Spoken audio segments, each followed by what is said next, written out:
Hello students, this video lecture concern with the applications of differential equations to electrical circuits. So there are two simple applications here of linear differential equation with constant coefficients. One is LCR circuit and other is applications of simultaneous differential equation to coupled circuits.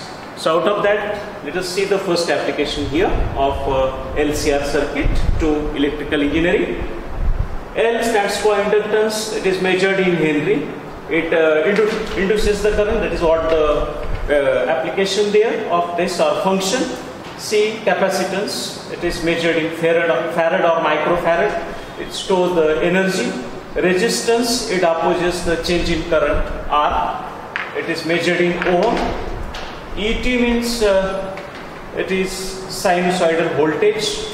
Electromotive force. I, it is current. It is measured in ampere and it is rate of flow of charge with respect to time. Q is charge on condenser of capacity C. It is measured in coulomb.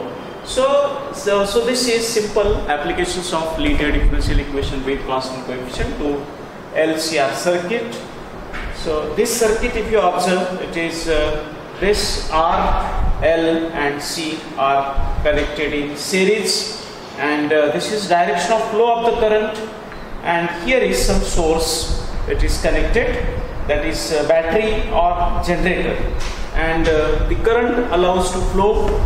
Then you are having these things here, potential drop across resistance, it is Ri. These are important terms to be remembered here, this Ri. Then potential drop across C is Q upon C. Potential drop, potential difference across L is L di by dt. And we need one important law there, that is Kirchhoff's voltage law. Kirchhoff's current law is not required. Kirchhoff's current law is not required here. The Kirchhoff's voltage law is the algebraic sum of the potential drops. Algebraic sum of the potential drops around any closed loop is equal to total EMF applied. So that is what the Kirchhoff's voltage law we need over here. Now if you observe here, in this particular circuit, so sum of the potential drop across R is Ri, potential drop across L is L di by dt, and potential drop across C is Q upon C or 1 upon C integral of I dt. So that's what I have added sum, and it is equal to total EMF applied. This may be sometime function of t or sometimes it is constant also. So this equation is required to solve in this particular article. Solve means you have to find out Q as a function of time there, that is Q is charge, and then you have to find out the current. If you differentiate, you are getting dq by dt and it is I. So you have to check the behavior of the current. Maximum charge, minimum charge, so you have to see these things over there, and you can just check the behavior of charge with the current and these things over there. So let us see simple examples on this. And the first example, an electric circuit consists of inductance L, the condenser of capacity C, and EMF applied, it is sinusoidal voltage E0 sin omega t.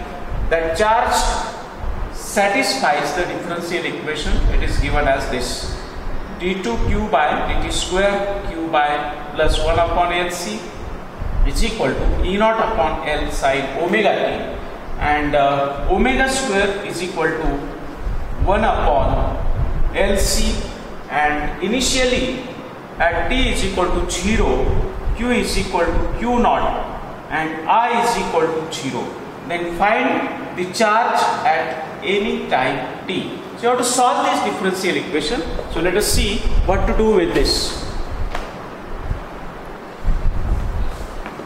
So if you observe, this differential equation is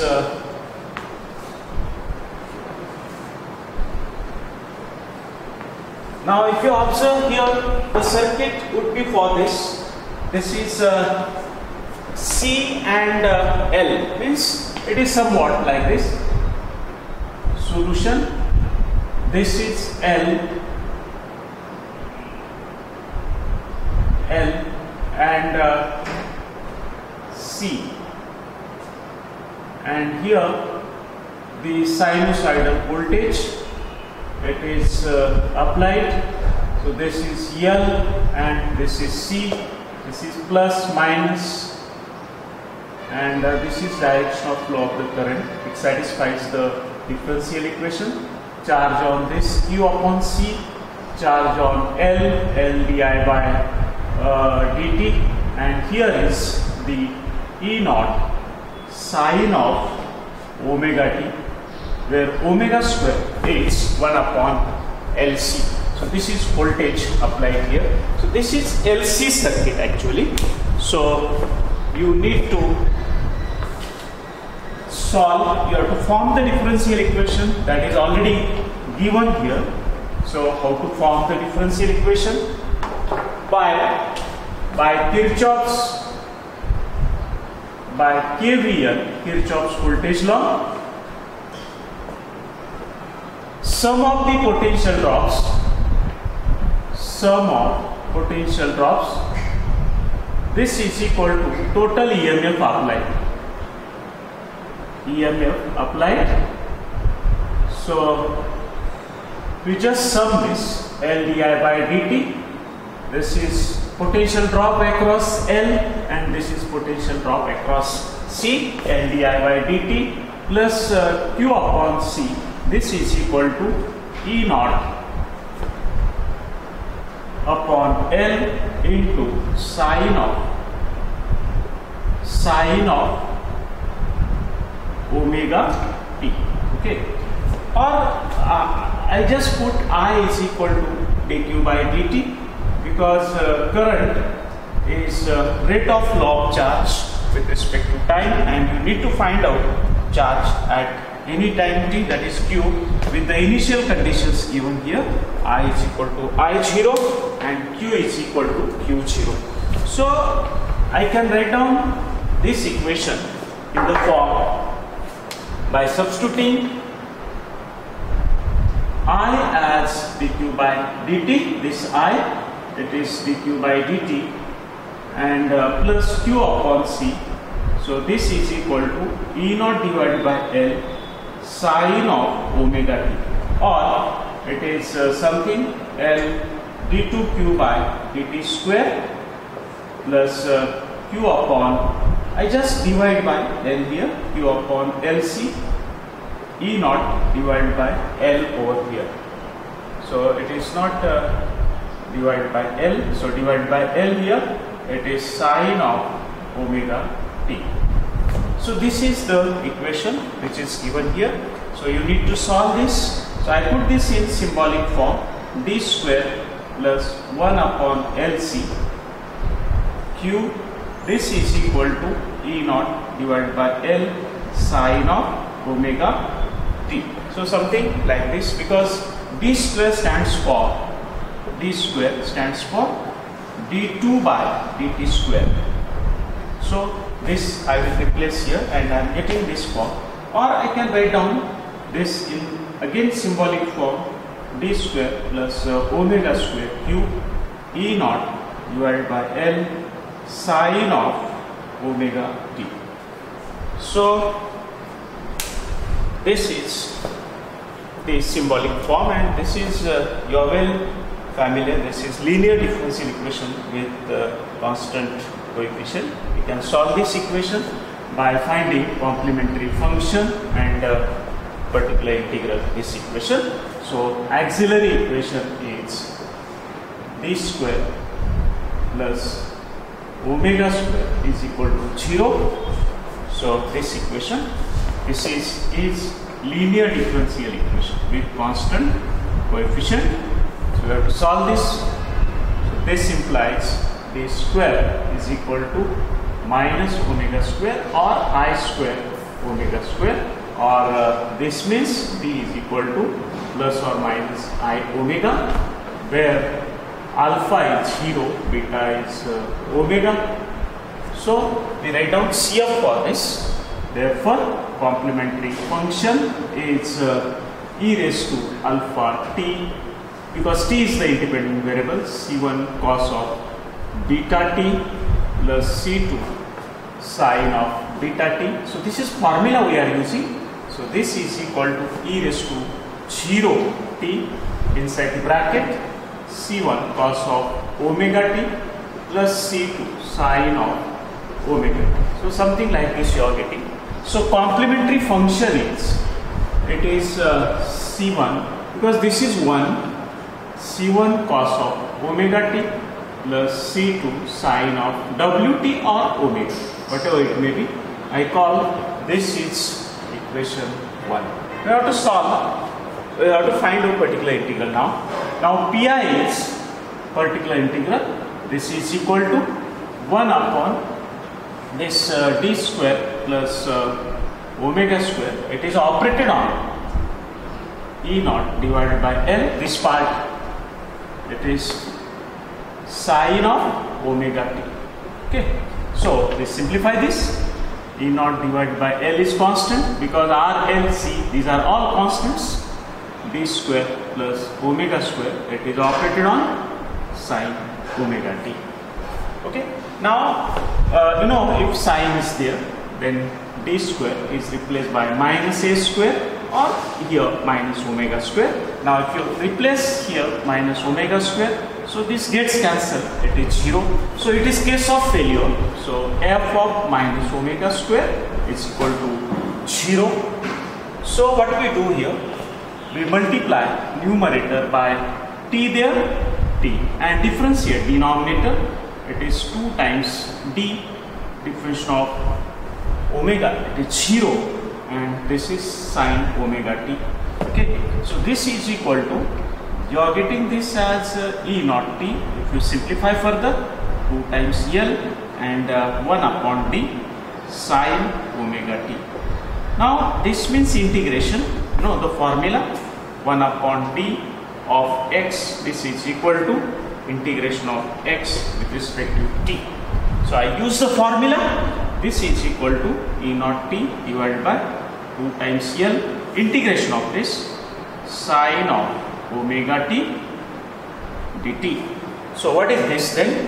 E naught t divided by 2 times L integration of sine omega t is minus cos omega t divided by omega. Okay, so integration this. So you are getting this as particular integral.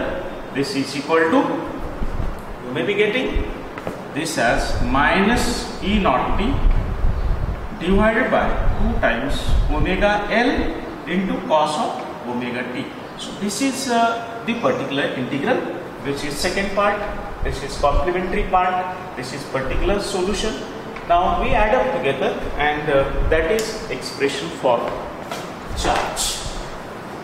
So if you add together these two, then you are getting this in the form. Yes, you are getting this, adding 1 and 2, adding 1 and 2, you may be getting this as q, because q is the dependent variable charge. So I am getting this as complementary function plus particular integral, and this would be c1 cos of omega t plus c2 sine of omega t, and particular integral we have obtained here, it is e naught t divided by 2 times omega L into cos of omega t. So likewise you got the solution q as a function of t. Now we need to use the initial condition and get the values of c1 and c2. So what are the initial conditions given in the problem? Those conditions to be used here, and get the constants c1 and c2 and the expression for charge. Now it is given that q is equal to q naught at t is equal to 0. So I use first condition there. So q naught this is equal to, I am getting this, t is equal to 0, means cos 0 is 1 plus C2, sin 0 is 0, and if you put 0 here, then it is 0. So you are getting C1 is equal to Q0. Okay, so this is first constant. Second constant, so I just put this constant here in this particular expression. C1 is equal to Q0. So I put this here, Q0. Q is equal to C1. I put the value of C1. It is Q0 cos of omega t plus C2 sin of omega t, and minus E0 t divided by 2 times omega L into cos of omega t. Now second condition you are using. Now given, now I means dq by dt, this is equal to I0 at t is equal to 0. You are getting second constant there. So I differentiate this dq by dt. So what is that? dq by dt would be, so this expression I call, this is 3 dq by dt. I am getting this as with respect to t, the derivative Q0 constant minus sine of omega t into omega plus omega C2 cos of omega t, omega C2 cos of omega t, and this one minus E0 into derivative of t is 1, so it is 2 times omega L into cos of omega t, and minus E0 t divided by 2 times omega L is constant, and derivative of cos omega t, it is minus omega into sine of omega t. So likewise the derivative there. So I put dq by dt, means it is current. This is I0, I is equal to I0, I is equal to I0 at t is equal to 0. You are using this condition there initially. So what I am getting, this is 0 because sine 0 is 0, plus omega C2 cos 0, it is 1, and this one minus E0 divided by 2 times omega L. This is also cos 0, it is 1, and this t is 0, that's why this becomes 0. So you are getting the constant C2. If you simplify this, C2 would be something like this. It is, I take this term on that side, means it is E0. Okay, I just write down omega C2, this is equal to